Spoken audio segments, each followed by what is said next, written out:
Moi, par contre, ce que je dirais, c'est, bien évidemment, vous avez donné beaucoup d'arguments très intéressants.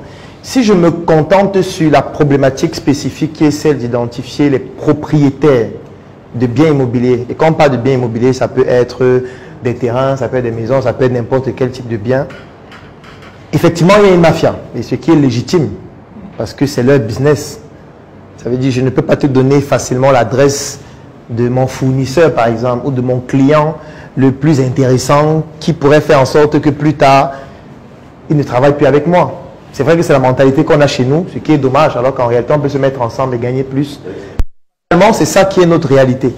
Tu ne vas pas voir un démarcheur et tu lui dis, je veux rencontrer le propriétaire pour causer avec lui moi-même. Il va te dire non, encore que la plupart des fois, lui-même ne sait pas. Parce que dans une procédure de vente, parfois, il y a 10 vendeurs différents.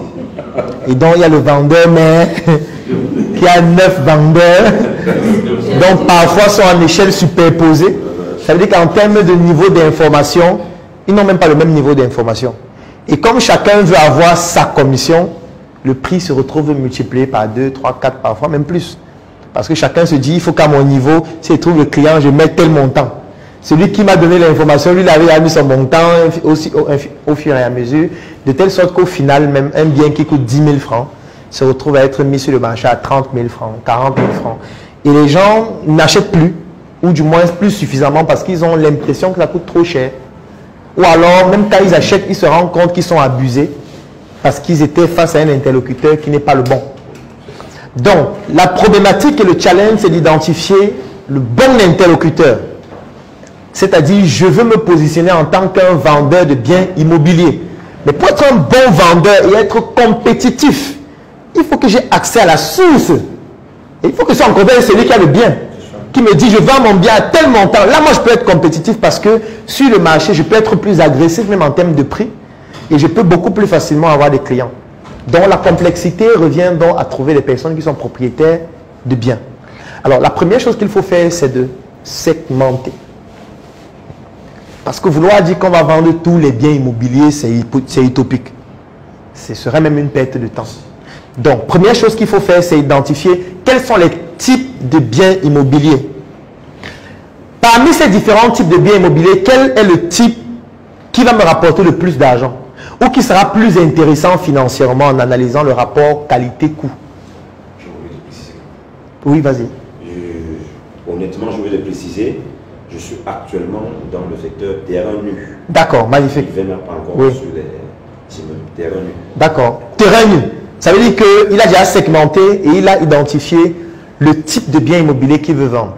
Donc ici, il sera question d'identifier les propriétaires de terrain nu. Exact. Il sera question d'identifier les propriétaires de terrain nu. Alors, pour identifier les propriétaires de terrain nu, il y a une technique qu'on peut utiliser. Ce que Hans a dit, c'est pertinent, mais je vais mieux adapter ça par rapport à ce qu'il a dit, parce que l'objection qu'il a eue, c'est par rapport à sa visibilité, ce qui est pertinent. Parce qu'on est dans un métier de l'omerta. Et lorsqu'on parle de l'omerta, il y a un certain type de communication qu'on ne fait pas. Parce qu'il y a certaines choses qu'on ne peut même pas dire dans les médias. Ce serait dangereux pour le métier et pour la prospérité de ses affaires. Donc du coup, s'afficher n'est pas forcément la meilleure chose à faire. Même comme il y a une manière de s'afficher. Si on veut vraiment s'afficher, il y a des techniques. Mais quelqu'un qui ne veut pas le faire, il n'est pas obligé de le faire. Alors ce qu'on peut donc faire, c'est quoi? C'est qu'on peut attribuer, la crédibilité à ce que vous faites. Parce que tu m'as expliqué que vous êtes déjà en train de vous mettre ensemble avec les membres de la Startup Academy qui font dans le même domaine afin d'être beaucoup plus compétitifs. Donc ça, c'est la première chose. On peut décider de vous prendre et de créer une corporation de Startup Academy spécialisée dans l'immobilier. C'est un exemple. Ça peut être Startup Immo, par exemple, ou ça peut être n'importe quel autre nom. Dès que c'est fait, cette entité devient une personne morale et non plus une personne physique. Donc, on dissocie les personnes physiques du projet. On fait en sorte que ce soit l'entité qui soit valorisée en tant que personne morale. Et c'est cette personne morale maintenant qui va communiquer en tant que personne morale pour dire: nous sommes par exemple intéressés par des personnes qui ont des terrains nus. Pourquoi? Parce que nous voulons implanter l'usine, par exemple, de sur-mesure. Parce que nous voulons par exemple développer notre ferme agricole. Parce que nous voulons par exemple développer tel projet d'un membre de la Startup Academy. Parce que nous voulons, parce que nous voulons, parce que nous voulons, parce que nous voulons, parce que nous voulons. On ne veut pas avoir ça pour vendre. On ne vient pas leur présenter ça comme si on est des vendeurs de terrain. On vient leur présenter ça parce que nous sommes une structure qui a des projets à implémenter sur ces terrains nus. Et maintenant, pour implémenter cela, la première étape, c'est d'acheter le terrain. Donc, nous avons besoin de personnes qui ont des terrains, qui ont un certain type de caractéristiques qu'on recherche. Et on donne les caractéristiques qu'on recherche et on demande aux personnes de remplir ces conditions avant de nous contacter ou avant qu'on ne les contacte. Ça peut être un formulaire concret, comme lorsqu'on fait par exemple des contenus avec les vendeurs. Et les personnes vont donc remplir ces formulaires-là avec un ensemble d'informations que nous allons décider de mettre.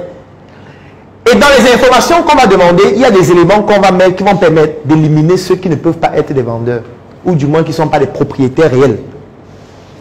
Ça veut dire qu'on va se poser la question qui est celle de savoir quelles sont les informations qu'un vendeur ou qu'un agent immobilier ne peut pas avoir concernant un terrain. Si ce n'est pas lui le propriétaire, quelles sont les informations qu'il ne peut pas avoir? Quelles sont les informations qu'il ne va pas vouloir donner?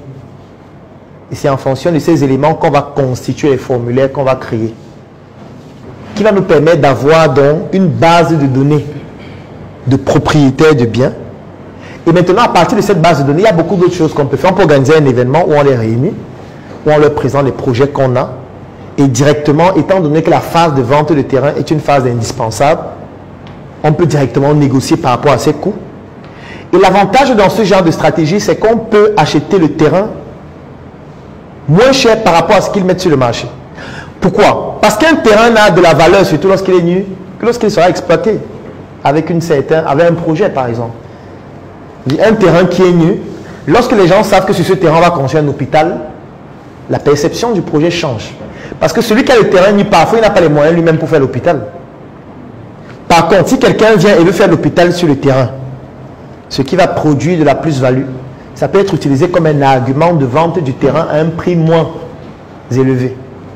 Donc moi je pense que voilà une stratégie qu'on peut utiliser puisqu'on est dans le cadre de la Startup Academy. C'est pour ça que je prends cet exemple qui est plus facile à implémenter, qu'on peut implémenter à tout moment et qui va permettre que la crédibilité de Startup Academy soit associée à cela et qu'on trouve facilement j'ai envie de dire, les propriétaires immobiliers en commençant par les membres de la Startup Academy.